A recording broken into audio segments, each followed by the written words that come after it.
Rattlesnake Jake barely appears in Rango, yet somehow he dominates the entire movie like he was there from the first frame. Before we even see his face, the desert already treats his name like a warning. Sheriffs end up in graves, hardened criminals panic at the mention of his name, and even children casually prepare for the hero to die. Then Jake finally arrives, and somehow the real thing turns out scarier than the legend everybody spent the movie building up. This is exactly how you write a villain as terrifying as Jake. The world of Rango sets the mood before Jake even enters the picture, and that is a huge part of why Jake is so terrifying. From the first moments, the movie tells you this place has no mercy. It is hot, dry, empty, and full of danger. At first, we meet a nameless pet chameleon acting out a play inside a terrarium placed at the back of a car. Just when the chameleon states during his make-believe monologue that the hero of a story cannot exist in a vacuum and needs an unexpected event to propel him into conflict, something crazy happens. The car suddenly hits a bump on the road, sending the terrarium flying out of it and crashing on the tarred road. In seconds, the terrarium is gone, and all its contents, including the chameleon, are just lying on the extremely hot and dry road. This opening tells us right away that this story lives in a place where one mistake can bring disaster. And that matters a lot, because a villain becomes stronger when the world around him already teaches us fear. But where things get even more so is when we see that the chameleon, who would later choose the name Rango, desiccates twice.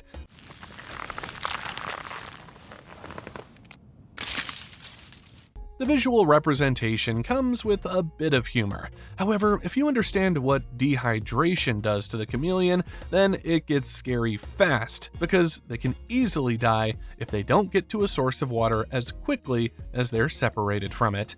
Yet that was only the beginning. You remember that bump on the road earlier? Well, it was because of an old armadillo hermit named Roadkill who was trying to cross the road.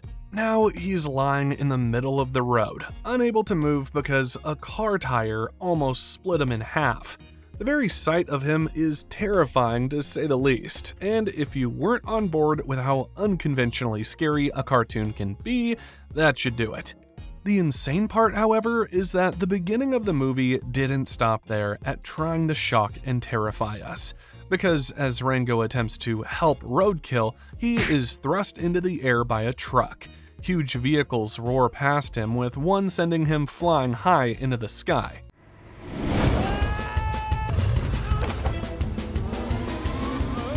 He manages to escape being crushed by several other moving vehicles, but just as he was gearing up to journey towards the town of Dirt in the Mojave Desert, Rango encounters another scary problem. This one comes in the form of a performance.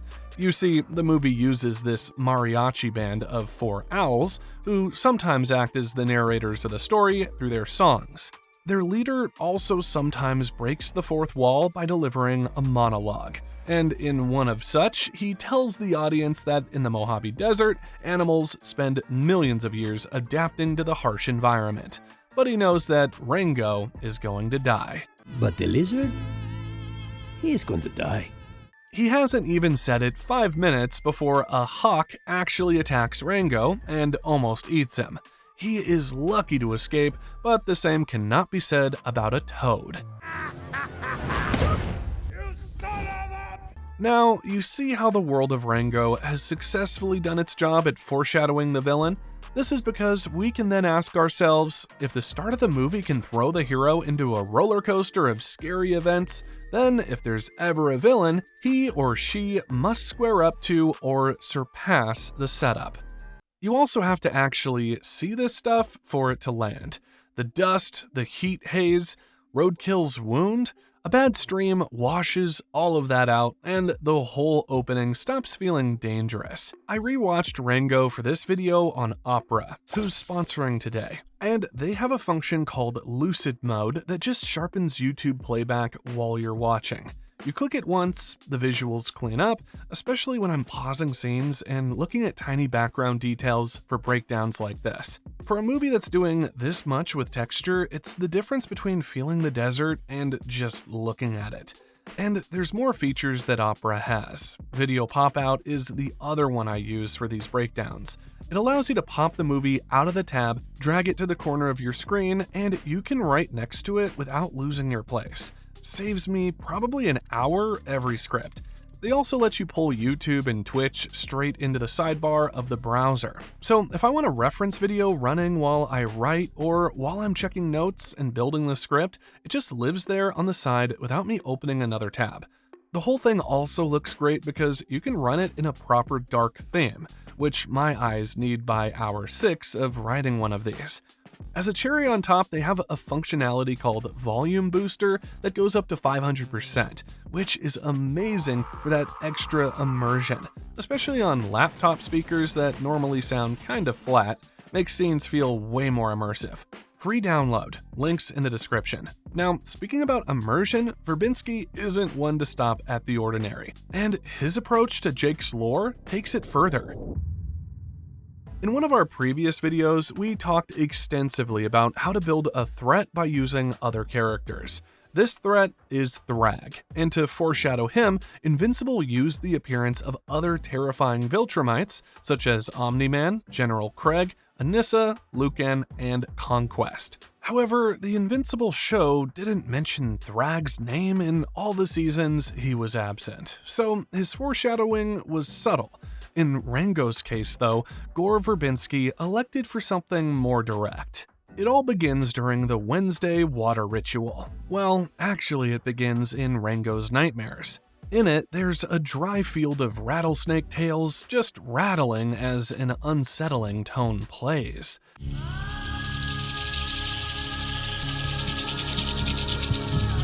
When Rango comes to, he meets a desert iguana rancher named Beans.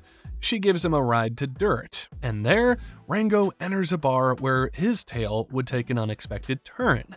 Inside the bar, everybody wants to know who this strange chameleon is, and Rango immediately creates a fake story about being a dangerous drifter. He gives himself the name Rango and talks like some legendary gunslinger who has seen everything. That scene alone already says a lot about Dirt as a town. These people respect danger and admire violence. So when Rango talks like a killer and accidentally stands up to the bully Bad Bill, the town immediately respects him.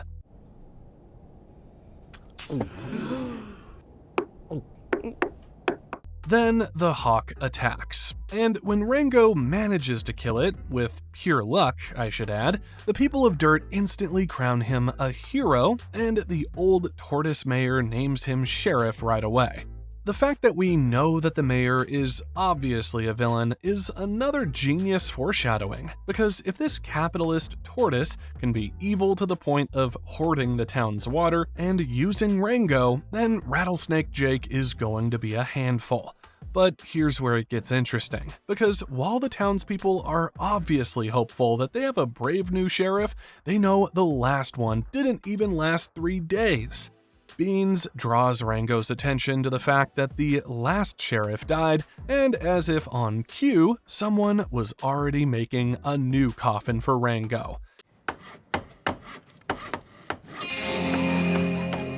That detail is so dark when you really stop and think about it. Rango literally just became sheriff, and the town is already preparing for his funeral. But what no one had told him yet was that it was Rattlesnake Jake who killed the last sheriff. This information would reach him later that day during the Wednesday water ritual. You see, everybody was lining up to get their portion of water for the week when a wounded bird asked Rango if he had killed the hawk. Rango proudly answers yes, acting tough as usual. Then Wounded Bird says something that changes the whole mood instantly. Did. Bird dead, snake come. Is it snake? Immediately, Rango's confidence cracks. Then a little mouse named Priscilla explains exactly what Wounded Bird means. He means Rattlesnake Jake, Mr. Rango. He never comes to town because he's scared of that hawk, but he might come now. Right after that, Priscilla casually asks if she can have Rango's boots when he is dead.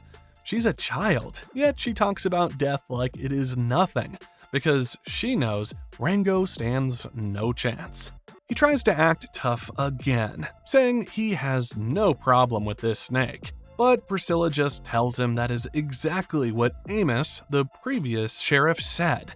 And when Rango looks over and sees a row of graves, there's a tombstone that clearly states that Sheriff Amos only lasted from Thursday to Saturday. There are also a bunch of other tombstones belonging to previous sheriffs. Amos?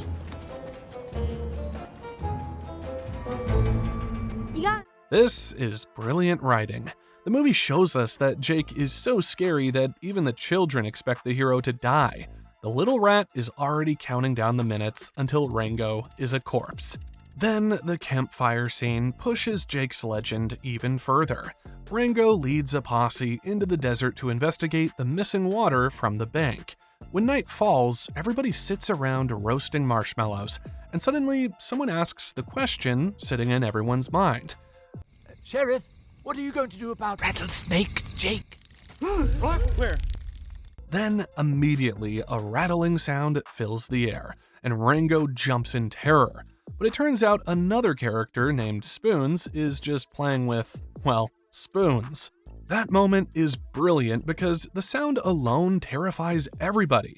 Jake's rattling already carries fear before the man himself even enters a single frame. Then the posse starts talking about him like some monster from a ghost story. Spoons mentions hearing that Rango fought Jake before, and Rango, still stuck in his lie, says Jake is his brother. When someone debates the biological possibility of that, he says his mother was very, adventurous. Then Mr. Fergus asks if Jake ever bit him. Rango lifts his shirt dramatically and points toward his belly button like it is some giant snakebite wound. Oh, that's interesting. There's a belly button. Again, the scene introduces comedy, but every joke still circles back to Jake being dangerous. And then things get even more intense when someone asks if it is true that Jake is only scared of hawks. Rango says yes, basically confirming that the hawk was the only thing keeping the devil in hell.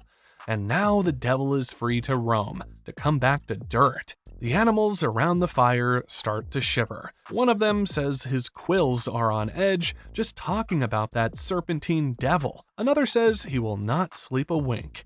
The name of Jake is a curse, and every single character keeps adding another layer onto his myth. But then the mayor scene finally turns Jake into something even worse. By now, Rango is suspicious about the missing water and confronts the mayor about it. When Rango insinuates that the mayor has a hand in Mr. Merrimack's death, the mayor's warm smile fades away. Careful, Mr. Rango. You seem to forget you're just one little lizard. But Rango stands his ground, and that moment changes everything. Because the mayor realizes Rango had stopped acting like a fake hero and actually started becoming one.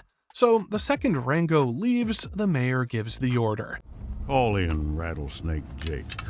You can see that even Bad Bill looks terrified hearing that. He calls Jake the Grim Reaper, who never leaves without taking a soul. This is the ultimate proof of power. When one of the toughest bullies in the movie is shaking with fear, the audience knows the real monster is coming. But the mayor doesn't care about the cost. All the stories about the hawk and the dead sheriffs and the venom in the coffee have led to this. The legend is finished.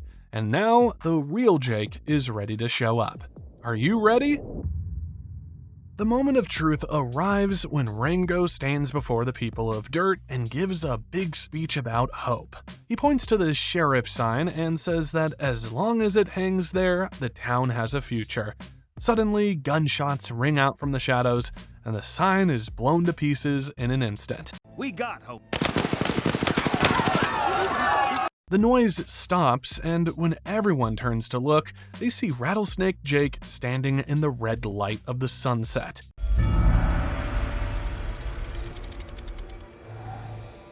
Jake is a massive western diamondback rattlesnake, and every part of his body tells a terrifying story. He wears a black leather cowboy hat and a vest made of his own shed skin. However, the most interesting part about him is the tip of his tail, which has no rattle, but a giant Gatling gun. I mean, that's already genius on its own. Yet there are more things about his design that makes him an incredible character. Those little black scales on his lip that look like a mustache make him resemble a classic outlaw from an old Western movie. And when he opens his mouth, you see more than just two fangs. He has rows of sharp, cruel teeth that make him look like a demon. But his eyes? Man, these right here are probably the most terrifying part of his design. They glow like embers reminiscent of Lord Sauron's iconic eye in The Lord of the Rings. Yet somehow, the movie still finds ways to make him even scarier, especially when he finally speaks. Hello, brother. Bill Nye's voice acting completely seals the character right there.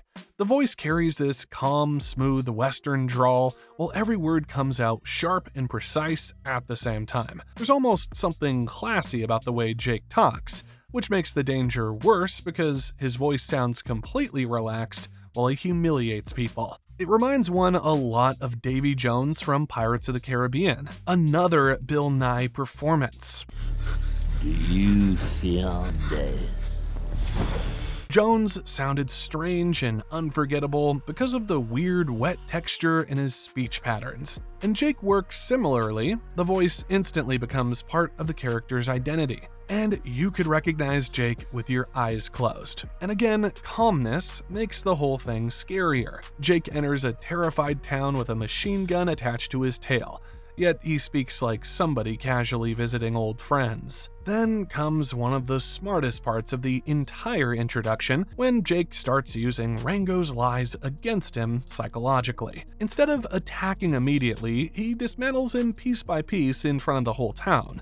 After calling Rango brother earlier, he follows it up by draining some of his own venom into a cup. Holding it out, he asks if the chameleon is thirsty. This move shows total dominance. Jake has spent his time gathering intel, and he knows every lie Rango has told, including the story about the Jenkins brothers. And as he circles Rango, he uses his body language as a weapon. Despite being a crawling creature, he towers over the other animals and invades their space to show he is not afraid of anyone. That constant grin on his face also tells the world that no one can stop him. The pressure gets even worse when the snake moves over to Beans and Priscilla. Since he knows Rango cares about them, Jake uses the girls as psychological ammo. They think you're gonna save their little souls.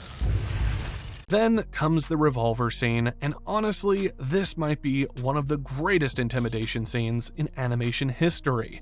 Jake unloads every bullet from Rango's gun, except one because he heard Rango had bragged about using one bullet to kill the 7 Jenkins brothers. Then he presses the gun directly against his own forehead, taunting Rango to pull the trigger and even calls him a hero.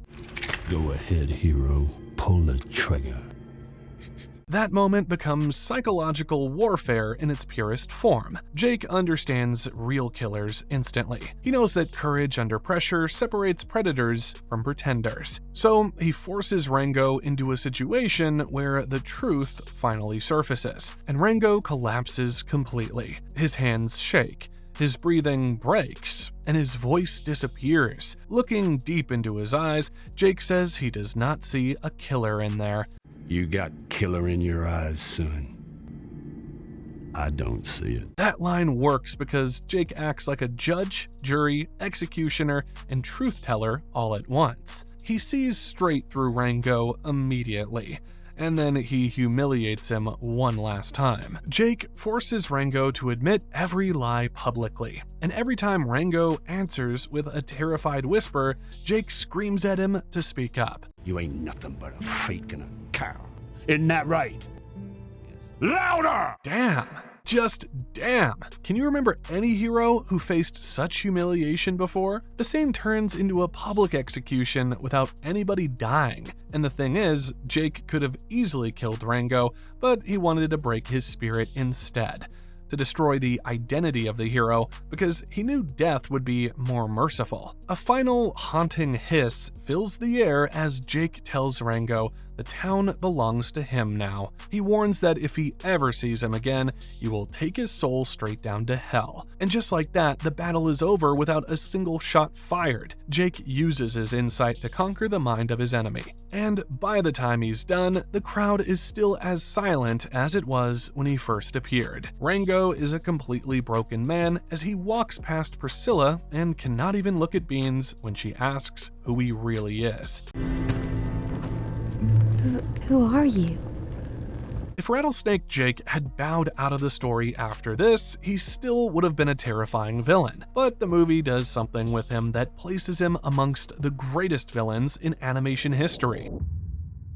You see, even though Jake only shows up for the last 30 minutes of the story, every second he spends on screen feels like he owns the room. The main reason why this is the case is because he is a complex character, rather than just a flat, scary monster. Writing a terrifying villain often means giving them layers that make them feel like a real human you might meet in the world. People are messy and full of different traits, and Jake is exactly the same way. We see his complexity first when he's back in the office of the mayor. The mayor is trying to force Beans to sign her ranch away as Jake coils nearby, like a shadow. He stays quiet for a moment, but when she refuses to sign the deeds, he springs into action. He wraps his body around her chair and tells her that he will squeeze her eyes out of her skull if she does not sign the papers. Even the mayor gets scared because Jake is going too far.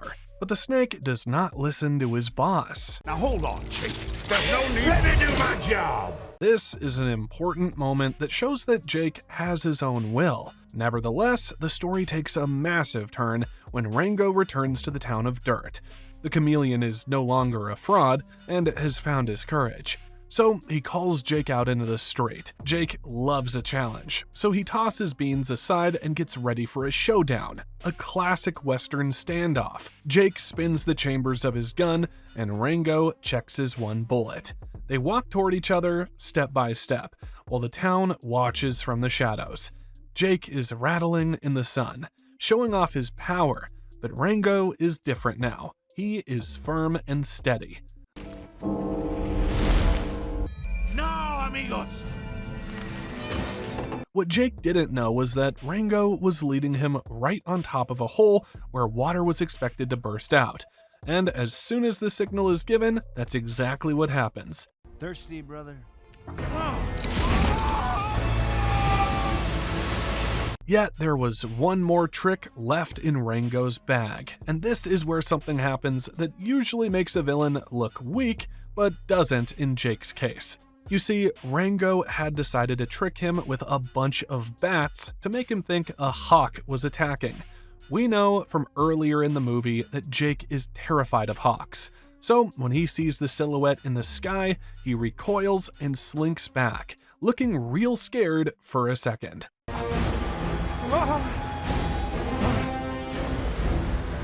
Usually, showing a villain being afraid makes them less intimidating.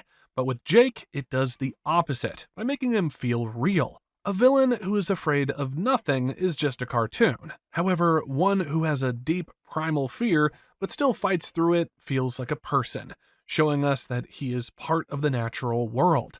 He knows there are things bigger than him, and that makes his own power feel more grounded and dangerous. In any case, Jake realizes it is just a trick and gets furious. He starts firing his Gatling gun at the bats, laughing because he truly enjoys the chaos of battle.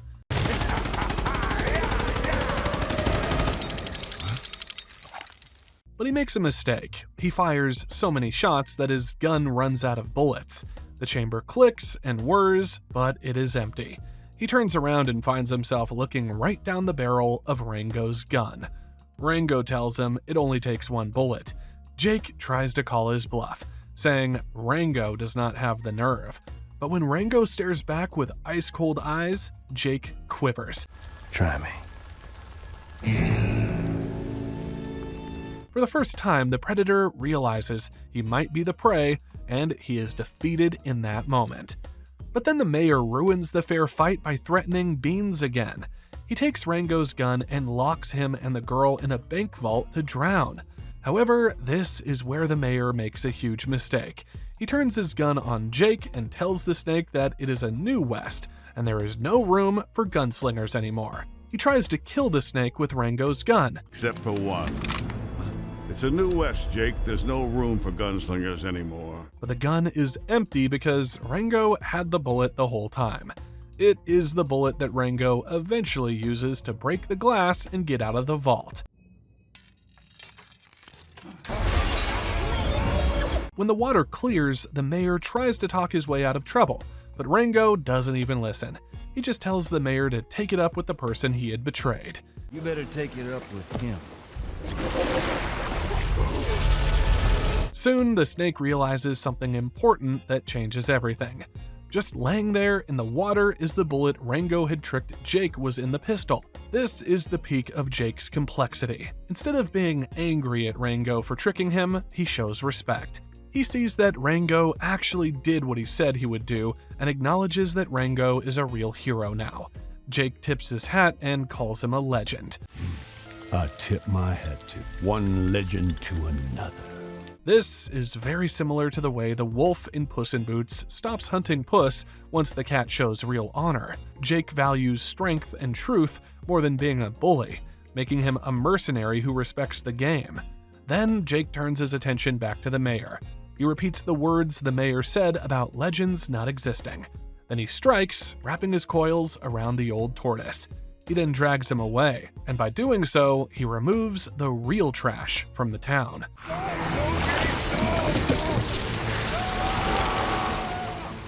Maybe that is why Rattlesnake Jake still sticks in people's heads years later. A villain like this stays for barely 30 minutes and leaves a legend. Which is funny because in our last video, we broke down the exact ingredients that make a villain immortal. Well, actually, we went very literal with this one, so go check it out.